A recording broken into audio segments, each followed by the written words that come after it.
As an old-school gamer who fondly remembers the era when point-and-click adventure games were a powerhouse genre, but then sadly fell out of favor, it has been great to see them slowly becoming revitalized once again. More often than not, the tendency has been towards the funnier side of the genre, with many titles opting for a classic LucasArts mix of humorous dialogue and oddball puzzles. There are those that deviate from that path, though, whether simply playing it straight or going in other directions like Stasis, which happens to favor sci-fi horror. Waking out of your drug-induced coma to a darkened ship that appears to be abandoned, one of the game's strengths is in establishing some atmosphere.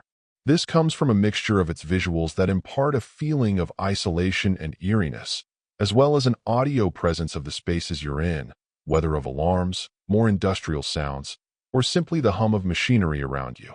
While initial exploration is a bit of a chore, once you've healed yourself up, you'll set out to discover what has happened and try to work out what you can even do.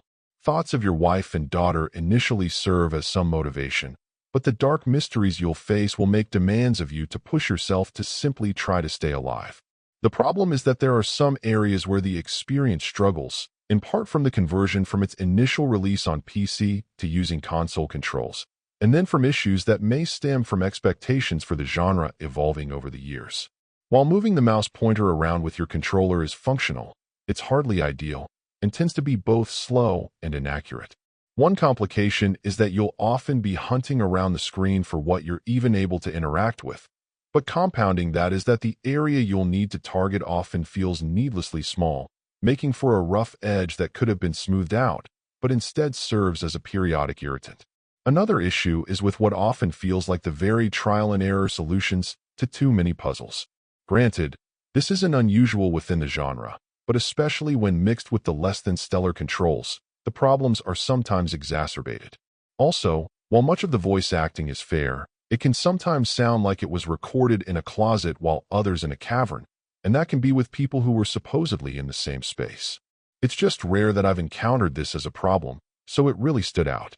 Despite what can feel like a laundry list of issues, for people looking for a good story that will take you on quite a ride, it may all well be worth it.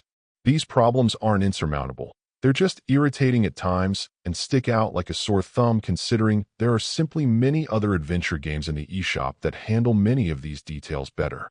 If you're mostly looking for the story to grab you, it may prove to be strong enough to help you overlook the shortcomings.